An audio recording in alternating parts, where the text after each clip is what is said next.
നമസ്കാരം, എല്ലാവർക്കും എൻ്റെ ചാനലിലേക്ക് സ്വാഗതം. ഇന്നെനിക്ക് എൻ്റെ പ്രേക്ഷകരോട് പറയുവാനുള്ള ചില സങ്കടകരമായ കാര്യമാണ്. കാരണം അമേരിക്കയിൽ നിന്നും നമ്മുടെ രാജ്യത്തിൻ്റെ പൗരന്മാരെ തീർത്തും കുറ്റവാളികൾ എന്ന നിലയിൽ രാജ്യം കടത്തിയിരിക്കുന്നു. അതായത് അവരുടെ നാട്ടിൽ നിന്നും അവരെ പ്ലെയിൻ മാർഗം നമ്മുടെ രാജ്യത്ത് എത്തിച്ചു. സത്യത്തിൽ അവർ ചെയ്ത കുറ്റം എന്താണ്?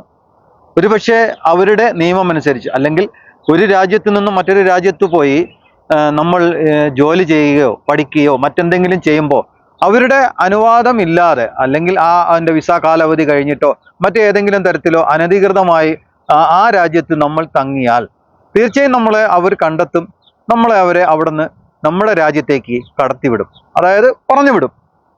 നമുക്ക് മറ്റ് ബുദ്ധിമുട്ടുകൾ ഒന്നും ഉണ്ടാക്കാതെ തന്നെ അവരുടേതായ നിയമങ്ങളും മറ്റു കാര്യങ്ങളൊക്കെ ഉണ്ടല്ലോ, ഇതെല്ലാം നിലനിർത്തിക്കൊണ്ട് അവരുടെ രാജ്യത്ത് നിന്ന് നമ്മുടെ സ്വന്തം രാജ്യത്തിലേക്ക് നമ്മളെ തിരിച്ചയക്കുമ്പോൾ ചില ആതിഥ്യ മര്യാദകൾ അവർ തീർച്ചയായും മറ്റുള്ള എല്ലാ രാജ്യക്കാരും ചെയ്യാറുണ്ട്.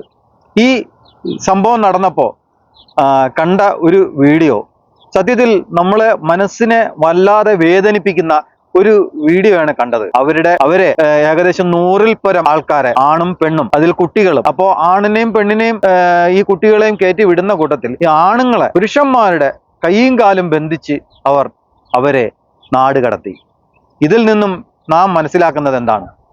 ഒരു രാജ്യത്തിൻ്റെ പരമാധികാരത്തിൽ നിന്നും നമ്മളെ, അല്ലെങ്കിൽ അനധികൃതമായി ആ രാജ്യത്ത് തങ്ങുന്നവരെ അവിടുന്ന് കണ്ടെത്തി സ്വന്തം നാട്ടിലേക്ക് തിരിച്ചയക്കുമ്പോൾ അവർക്ക് ആതിഥ്യ മര്യാദ, അതായത് അവരുടേതായ മര്യാദയും കുറെ നിയമങ്ങളും കാര്യങ്ങളൊക്കെ ഉണ്ടല്ലോ. അപ്പോൾ അതിനെ നിലനിർത്തിക്കൊണ്ട് അവർ മറ്റൊരു രാജ്യത്തേക്ക് ഈ വ്യക്തികളെ പറഞ്ഞയക്കുമ്പോൾ അത് ഈ രീതിയിലാണോ? കൈകാലുകൾ ബന്ധിച്ചിട്ടാണോ പറഞ്ഞു വിടേണ്ടത്? അങ്ങനെയാണോ ചെയ്യാറ്? നമ്മുടെ ലോകത്തിലെ ഏറ്റവും വലിയ ജനാധിപത്യ രാജ്യമായ ഇന്ത്യയിലേക്ക് നമ്മുടെ പൗരന്മാരെ തിരിച്ചയച്ചപ്പോൾ അത് കണ്ട ഒരു കാഴ്ച വളരെ ദയനീയമാണ്. അവർ പറയുന്ന ചില കാര്യങ്ങൾ കേട്ട തീർത്തും സങ്കടകരമാണ്. ഇപ്പോൾ ഇത് പറയുന്നതിൻ്റെ മറ്റൊരു വിശേഷം എന്തെന്ന് വെച്ചാൽ, ഈ ചാനൽ ചർച്ചയിൽ നടന്ന ഒരു ചർച്ചയെക്കുറിച്ചാണ് ഞാൻ ഈ വീഡിയോ ചെയ്യുന്നതിൻ്റെ മറ്റൊരു പ്രധാനപ്പെട്ട കാരണം. അതായത് ആ ചാനൽ ചർച്ചയിൽ സംസാരിക്കവേ BJPയുടെ ഒരു പ്രതിനിധി പറഞ്ഞ ചില കാര്യങ്ങൾ. അതായത് 1990-ൽ കുവൈറ്റിൽ നിന്നും ഒരുപാട് ആൾക്കാരെ പറഞ്ഞയച്ചു. ഒന്ന് മനസ്സിലാക്കണം, കുവൈറ്റിൽ നിന്നും മാത്രമല്ല, മറ്റ് പല രാജ്യങ്ങളിൽ നിന്നും നമ്മുടെ ഇന്ത്യയിലേക്ക് നമ്മുടെ ആൾക്കാരെ പറഞ്ഞുവിട്ടു. അതിനു മുമ്പ് ഈ രാജ്യത്ത് ഒരുപാട് പ്രശ്നങ്ങൾ നടന്നുകൊണ്ടിരിക്കുകയായിരുന്നു. അപ്പോൾ നമ്മുടെ രാജ്യക്കാരെ സുരക്ഷിതമായി അവർ തിരിച്ചയച്ചു. ഇതിലെന്താണ് തെറ്റ്? മാത്രമല്ല, അവരൊക്കെ തിരിച്ചു പോയതിനു ശേഷം ഭയങ്കര എമൗണ്ടുകൾ അവർ സ്വന്തം നാട്ടിലിരുന്ന് വാങ്ങിയിട്ടുമുണ്ട്. അതിനെക്കുറിച്ച് ഈ നമ്മുടെ BJPയുടെ ചേട്ടൻ അറിഞ്ഞിട്ടുണ്ടോ? കുവൈറ്റിൽ പ്രശ്നങ്ങൾ നടന്നുകൊണ്ടിരിക്കുമ്പോൾ ഇന്ത്യക്കാർ ഉൾപ്പെടെ പല രാജ്യക്കാരെയും അവർ സ്വന്തം നാട്ടിലേക്ക് തിരിച്ചയച്ചു. അത് സ്വന്തം ചെലവിലാണ്, ഒരിക്കലും അതാത് രാജ്യക്കാരുടെ ചെലവിലല്ല. സ്വന്തം ചെലവിൽ അതാത് രാജ്യത്തേക്ക് അവരുടെ പൗരന്മാരെ അവർ തിരിച്ചയക്കുകയാണ് ഉണ്ടായത്. അതൊരു തെറ്റാണോ? കാരണം വലിയ പ്രശ്നങ്ങൾ നടന്നുകൊണ്ടിരിക്കുന്നതിനിടയിൽ എന്തിനാണ് ആ പാവങ്ങളെയും ഇല്ലായ്മ ചെയ്യുന്നത് എന്ന് കരുതുന്നതിൽ എന്തെങ്കിലും തെറ്റുണ്ടോ? പക്ഷേ നമ്മുടെ BJPയുടെ പ്രതിനിധി പറഞ്ഞത് ഈ 90-ൽ ഇത്രയും ആൾക്കാരെ നാട്ടിൽ കയറ്റി വിട്ടതിൽ കാര്യം ഉണ്ടോ എന്ന് ചോദിച്ചാൽ കാര്യമുണ്ട്. കാരണം ഇതാണ് വിഷയം. ജോലിയില്ല, സാമ്പത്തികമായ ബുദ്ധിമുട്ട്, വലിയ തരം പ്രശ്നങ്ങൾ അനുഭവിക്കുന്ന കൂട്ടത്തിൽ സ്വന്തം രാജ്യക്കാരെ, മറ്റുള്ള രാജ്യക്കാരെ അവരുടെ നാട്ടിൽ തിരിച്ചയച്ചു.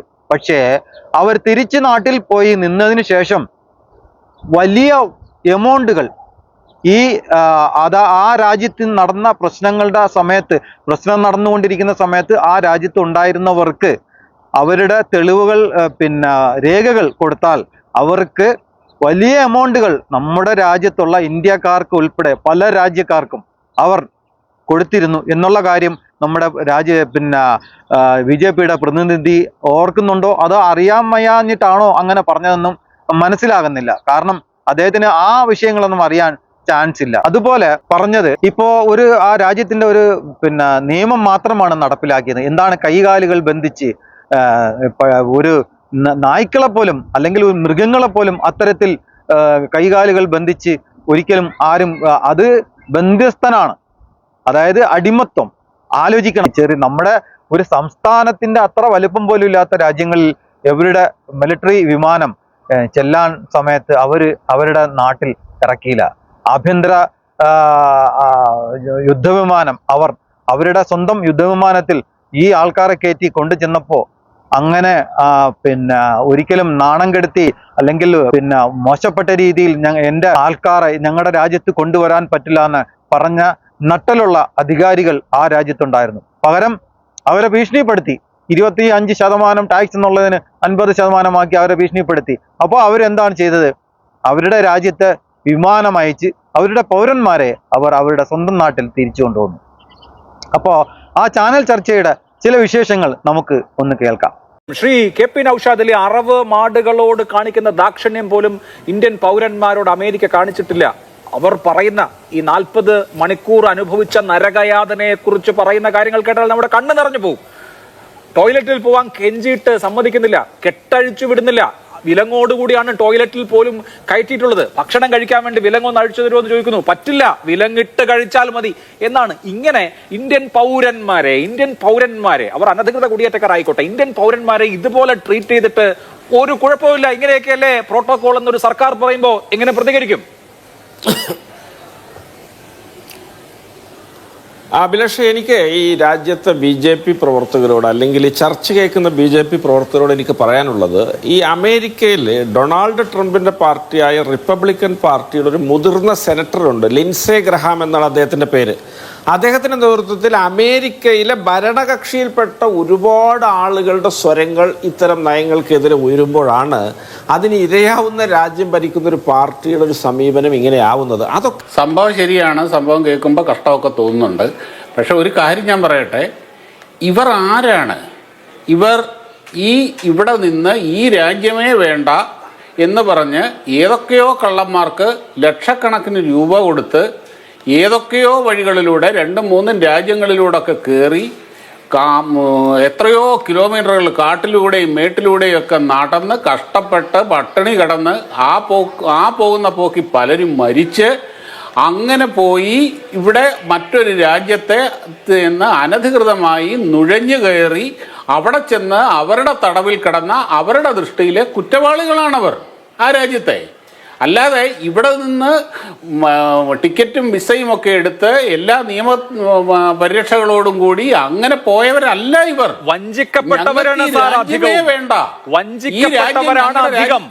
അവര് തന്നെ പറയുന്നുണ്ടല്ലോ, വിസ ഏജന്റിന് 45-50 ലക്ഷം രൂപ കിടപ്പാടം പണയം വെച്ച്, കെട്ടുതാലി പണയം വെച്ച് 40-50 ലക്ഷം രൂപ ഉണ്ടാക്കി ഈ പറഞ്ഞ ഏജന്റിന് കൊടുത്ത് കബളിപ്പിക്കപ്പെട്ട ആളുകളാണ്. നമ്മുടെ നാട്ടുകാരാണല്ലോ, ഇന്ത്യക്കാരാണല്ലോ. Well, look, it's not the first time we've had people deported. It's just that the media has suddenly woken up to the story because Mr. Trump has done it perhaps a bit quicker than people expected. But already last year, under the Biden administration, we had over 1,100 Indians being deported back.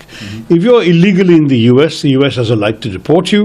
And if your identity as an Indian is confirmed, then India has an obligation to accept you. So in both cases, there really isn't very much debate. However, it wasn't good to hear that they were brought back forcibly in a military plane and handcuffed and so on. That was quite unnecessary. It should have been enough to either put them on a commercial aircraft or a civilian plane and send them back. You can, if you want to do a mass deportation, do civilian charters. That would have been the more humane thing to do. They may, strictly speaking, have broken your laws by coming into your country, but by and large they have no bad intentions. They're not criminals, they're not convicted of anything else. They're there to make a better life for themselves. അപ്പോൾ കാര്യങ്ങൾ കേട്ടല്ലോ. ഇതൊക്കെയാണ് നമ്മുടെ രാജ്യത്തിന്റെ, ഒരിക്കലും ഇത്രയും ലോകത്തിലെ ഏറ്റവും വലിയ ജനാധിപത്യ രാജ്യമായ ഇന്ത്യയിൽ അവരുടെ യുദ്ധവിമാനം കൊണ്ടുവന്ന് ഇറക്കി നമ്മളുടെ സഹോദരങ്ങളെ, അത് ആരായിക്കൊണ്ടുപോട്ടെ, നമ്മുടെ സഹോദരങ്ങളാണ് അവരെല്ലാവരും.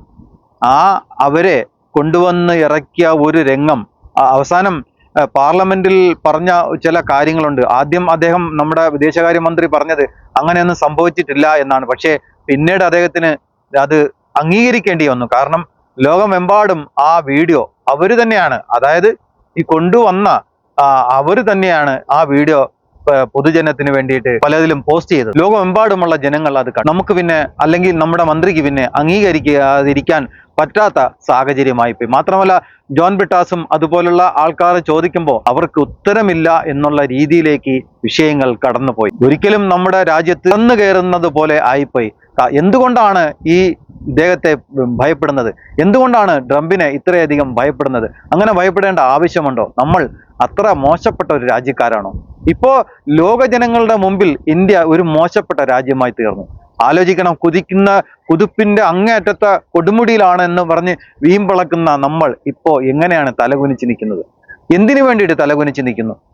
ഇതിന്റെ ആവശ്യം എന്താ? നമുക്ക് നമ്മുടെ ആൾക്കാരെ കൊണ്ടുവരണമെങ്കിൽ തീർച്ചയായും നിങ്ങൾ വിമാനം അയച്ചു കൊടുക്കണമായിരുന്നു. അവരിൽ നിന്ന് അവരുടെ വിമാന സർവീസിന്റെ കാശ് ഈടാക്കണം. അതാണ് ചെയ്യേണ്ടത്. അല്ലെങ്കിൽ അവരുടെ ബന്ധുക്കളിൽ നിന്നോ സ്വന്തക്കാരിൽ നിന്നോ ആരുടെയെങ്കിലും നിന്ന് ആ വരുന്നതിന്റെ ചെലവ് വഹിക്കാൻ പറയണമായിരുന്നു. കാരണം അവര് അനധികൃതമായിട്ട് അവരുടെ രാജ്യത്ത് പോയി നിന്നതുകൊണ്ടല്ലേ അവർക്കത് ചെയ്യേണ്ടതായിട്ട് വന്നത്. അല്ലെങ്കിൽ അവർക്കത് ചെയ്യേണ്ട കാര്യമില്ല. കാരണം ഇപ്പോഴും മറ്റ് ലീഗലായിട്ട് ജീവിക്കുന്ന എത്രയോ ആൾക്കാർ അവിടെ ഉണ്ട്, അവർ അവിടെ ഉണ്ടല്ലോ. അപ്പോൾ അനധികൃതമായി ജോലി ചെയ്യാനും താമസിക്കാനും തുടങ്ങിയപ്പോഴാണ് അവർ അത് ചെയ്യേണ്ടതായിട്ട് വന്നത്. അപ്പോൾ തൽക്കാലം ഞാൻ എൻ്റെ വീഡിയോയുടെ അവസാനിപ്പിക്കുകയാണ്. എല്ലാവർക്കും നന്ദി, നമസ്കാരം.